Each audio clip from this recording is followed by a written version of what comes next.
Assalamualaikum warahmatullahi wabarakatuh.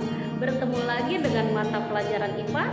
Kali ini kita akan membahas tentang struktur dan fungsi sistem pencernaan makanan pada manusia.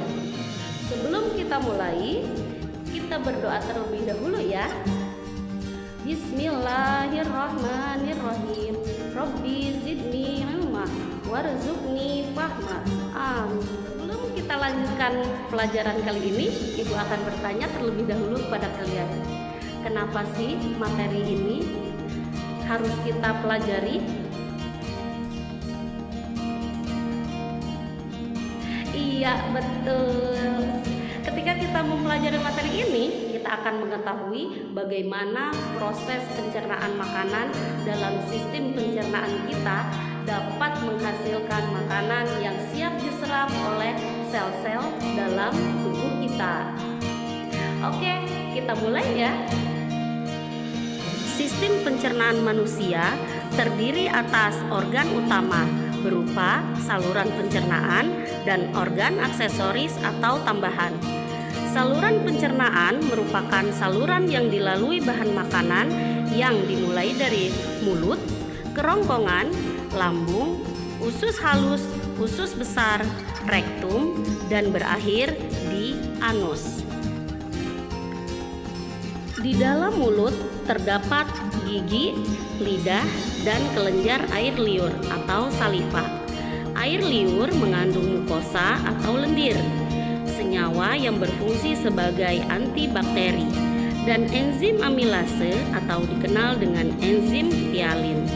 Enzim ini akan memecah molekul amilum menjadi molekul maltosa. Di dalam mulut terjadi pencernaan makanan secara mekanis dan kimiawi. Setelah melalui rongga mulut, makanan yang berbentuk bolus akan masuk ke dalam tekak atau faring. Faring adalah saluran yang memanjang dari bagian belakang rongga mulut sampai ke permukaan kerongkongan atau esofagus. Pada pangkal faring terdapat katup pernafasan yang disebut epiglotis. Epiglotis berfungsi untuk menutup ujung saluran pernafasan atau laring agar makanan tidak masuk ke saluran pernafasan. Setelah melalui faring, bolus menuju ke esofagus atau kerongkongan. Otot kerongkongan berkontraksi sehingga menimbulkan gerakan meremas yang mendorong bolus ke dalam lambung. Gerakan otot kerongkongan ini disebut gerakan peristaltik. Di dalam lambung terjadi pencernaan mekanis dan kimiawi. Secara mekanis, otot lambung berkontraksi mengaduk-aduk bolus. Secara kimiawi, bolus tercampur dengan getah lambung. Getah lambung mengandung asam klorida atau HCl, enzim pepsin, dan enzim renin. HCl berfungsi untuk menjadikan ruangan dalam lambung bersifat asam, pH antara 1-3, sehingga dapat membunuh kuman yang masuk bersama makanan. Enzim pepsin akan menghidrolisis atau memecah protein menjadi pepton. Pepton itu campuran dari polipeptida dan asam amino. Enzim renin akan mengendapkan protein kasein yang terdapat dalam susu. Setelah melalui proses pencernaan selama 2-4 jam di dalam lambung, bolus menjadi bahan kekuningan yang disebut thymus.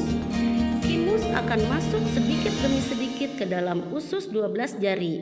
Pengaturan ini dibantu oleh adanya sphincter, yaitu otot-otot yang tersusun melingkar antara lambung dan usus 12 jari. Usus halus memiliki panjang sekitar 8,25 meter. Usus halus terdiri atas 3 bagian, yaitu usus 12 jari duodenum dengan panjang sekitar 0,25 meter, usus tengah jejunum dengan panjang sekitar 7 meter, dan usus penyerapan atau ileum dengan panjang 1 meter. Dalam usus halus terjadi pencernaan secara kimiawi saja. Pada duodenum terdapat saluran yang terhubung dengan kantung empedu dan pankreas. Getah pankreas mengandung enzim lipase, amilase, dan tripsin.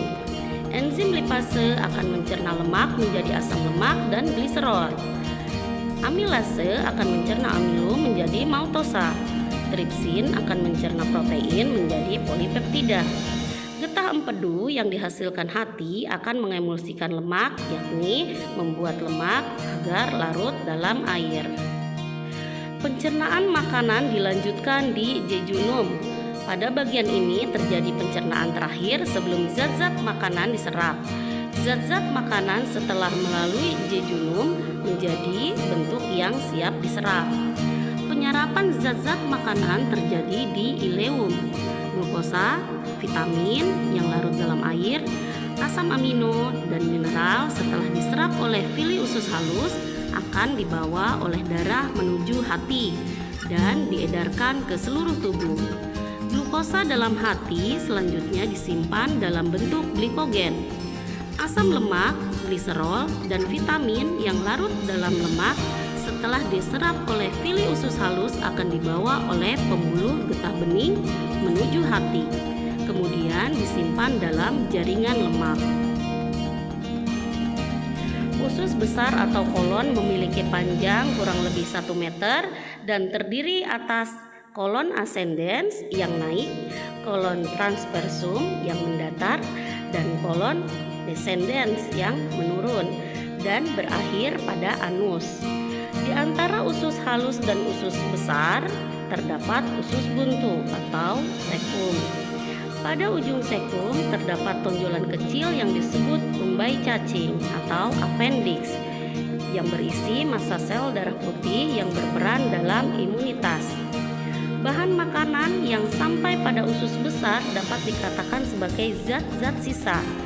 Zat-zat sisa berada dalam usus besar selama 1-4 hari.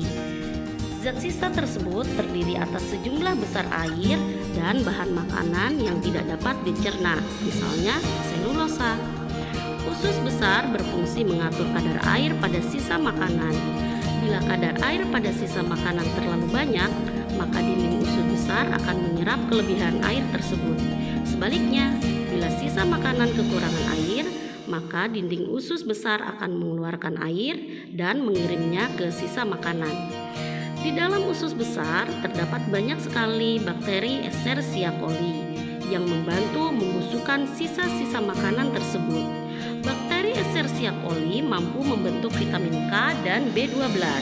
Sisa makanan yang tidak terpakai oleh tubuh beserta gas-gas yang berbau disebut tinja atau feses dan dikeluarkan melalui anus.